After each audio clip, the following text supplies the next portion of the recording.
أعوذ بالله من الشيطان الرجيم. بسم الله الرحمن الرحيم. الحمد لله رب العالمين.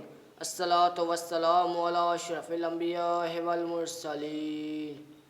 أما بعد فقد قال الله تبارك وتعالى في كتابه المجيد والفرقانه الحميد.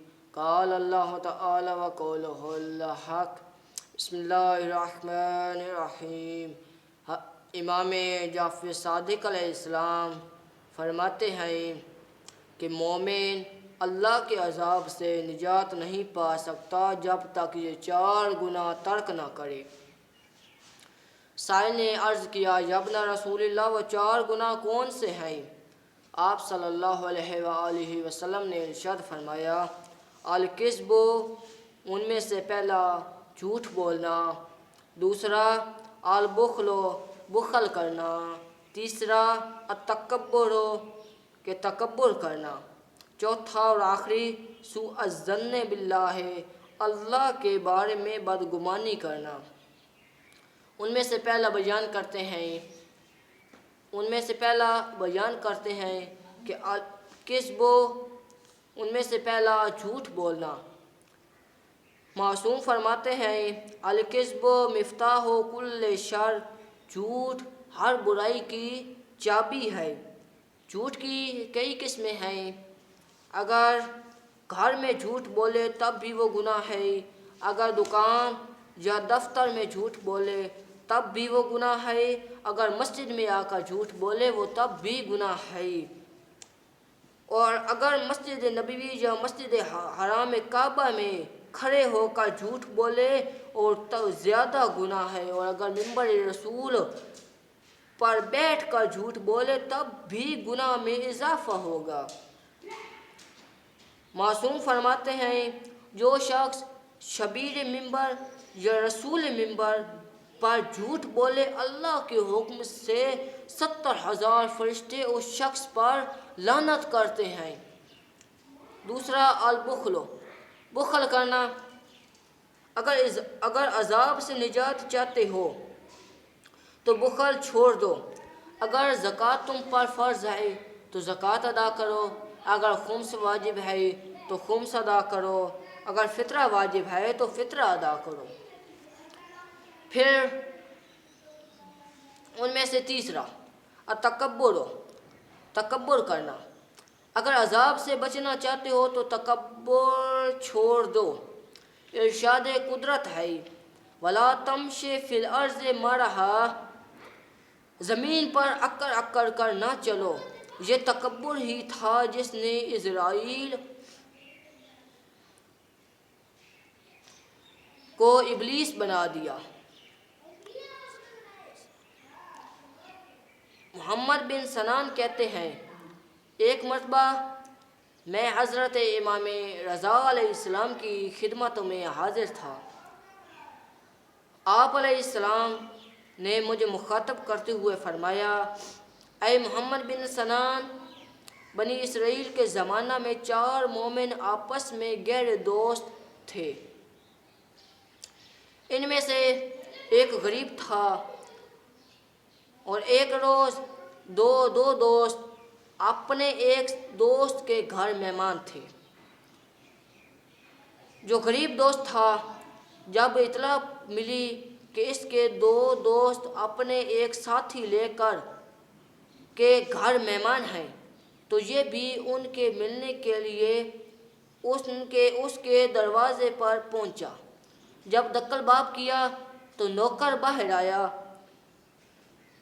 اس نے اپنے ساتھیوں کے بارے میں دریافت کیا تو وہ نوکر کہنے لگا کہ مالک تو گھر پر نہیں ہے، حالانکہ وہ اپنے دونوں ساتھیوں سمیت گھر میں موجود تھے۔ یہ جواب سن کر غریب دوست واپس آ گیا۔ ادھر مالک نے نوکر سے پوچھا، دروازے پر کون تھا؟ نوکر نے جواب دیا، آپ کا فلاں ساتھی تھا جو آپ کے بارے میں پوچھ رہا تھا۔ میں نے اسے کہہ دیا کہ وہ گھر پر نہیں ہے، حالانکہ وہ گھر پر موجود تھے۔ لہٰذا وہ واپس چلا گیا، اور وہ غریب تھا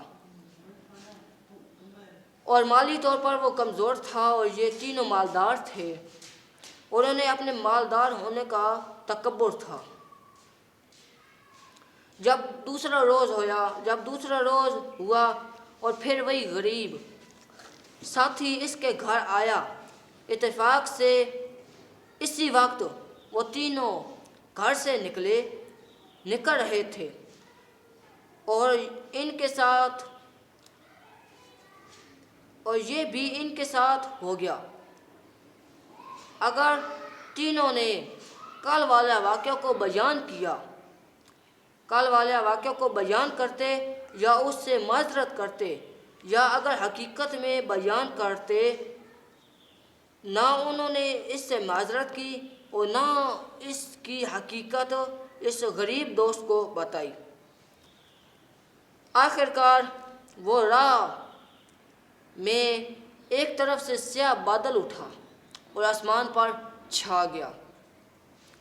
جب بارش کے خوف سے جلدی وہ چلنے لگے، لیکن بادل ان لوگوں کے سر پر آ گیا اور اس میں سے خوفناک کرک کے ساتھ ایک آواز نکلی،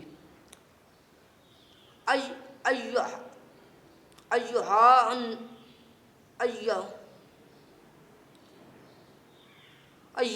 النار خذیہم، اے آگ ان کو جلا دے۔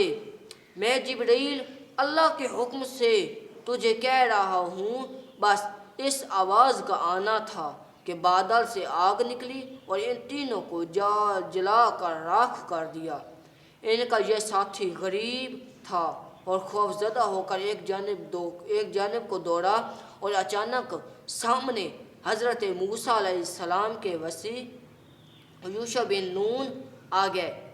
آپ نے اس سے پریشانی کی وجہ پوچھی تو وہ کہنے لگا، حضرت ہم چاروں دوست آ رہے تھے کہ اچانک آسمان پر ایک طرف سے بادل اٹھا، میں کرک کی یہ آواز پیدا ہوئی،